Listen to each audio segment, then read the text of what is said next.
Hi, it's Kira. Um, I believe writing is something we practice, just like doctors practice medicine and lawyers practice law. And like Megan said in her video, they call writing a craft because we have to practice it. So I've chosen the online teaching of writing certificate path because I think the best way to keep working on my own writing is to work with other writers. And I also read something in one of the module overviews. It said, it's true that although writers don't always make a living from writing, it's possible to build a career for yourself that keeps your passion for writing at its heart. And teaching would definitely do that. I use business writing in my day-to-day job because I'm an office manager for a moving company. But I used to be an insurance agent like Nicole. And so some of the courses like copy and content writing and reaching and finding an audience are going to be really good courses to be taking because you have to be, even though you're going to be a creative writer, you have to also be a professional writer. And those courses are going to be something I really look forward to. I'm also really interested in the editing and coaching course. In the 2 years I've been off school, I've actually been working with some friends that are amateur writers because I really missed being involved in a community. And so what we did was we actually came up with something called, or I came up with something called live editing, where we actually did the edits right there on the spot. Like we were reading the writing, and I said, you know, I'm not getting a clear picture of what you were trying to say here. And then they would say, well, I was trying to say this, and be like, write that down. And we would do it right on the spot. So that was actually a really fun process. And I don't even know if live editing like exists in the world as a profession.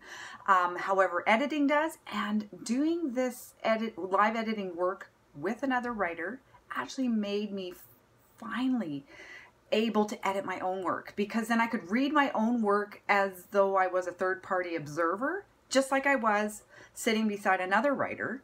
And it actually made me a better editor and a better writer to be working with another writer. So community is really important, and that's why I'm so excited to be in this MFA course working with other writers, because it's going to make me a better writer.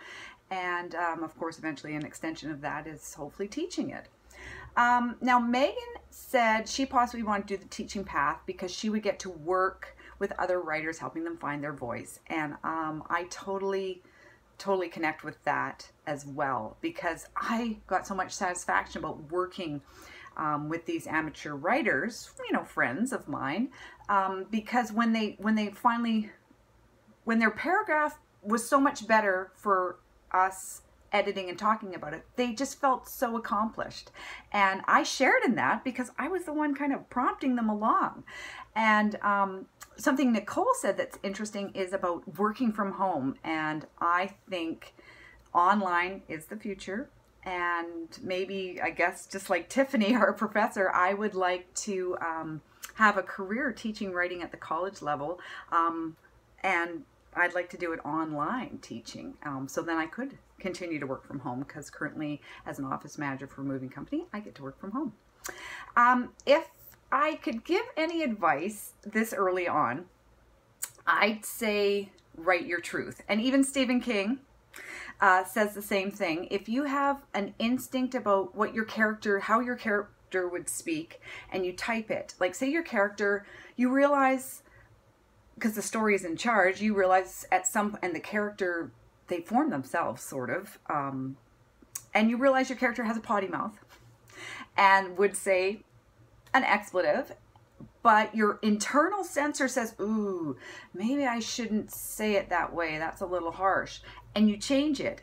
That, Stephen King certainly says, might not be a good thing, because your initial instinct was probably correct, and your reader is going to sense that, oh, hey, you know what, the character probably would have been blah, and he didn't say what I thought he was going to say. So go with your first instinct, I think, is some really good advice. And then the second advice I have is, I wasn't always a daily writer, but I am now. My motto is, you can do anything for 15 minutes. And it sounds like not enough time. Like Stephen King recommends writing every day, but he thinks that, you know, treat it like a job and get up and do 6 hours every morning. And that's not realistic for most of us, but you know what? 15 minutes a day does count. I liken it to binge watching Netflix.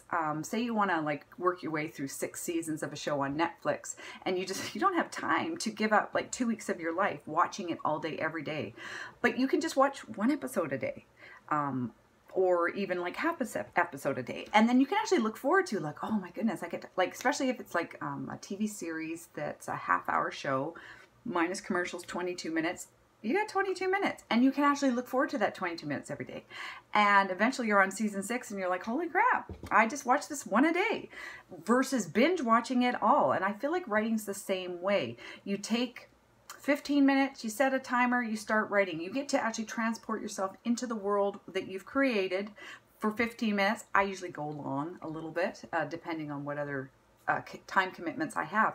But I started doing that, and you know, eventually I had 100,000 words. And now I've started a new project, July 1st, and 15 minutes a day later, what is it, the 18th today? I've got 6,500 words. So 15 minutes a day does count. Any time a day counts. It doesn't have to be 3 hours, but daily, practicing daily. So that's the only advice I have. And I thought I could maybe do this video in 3 minutes, and now it's 6.5. So sorry.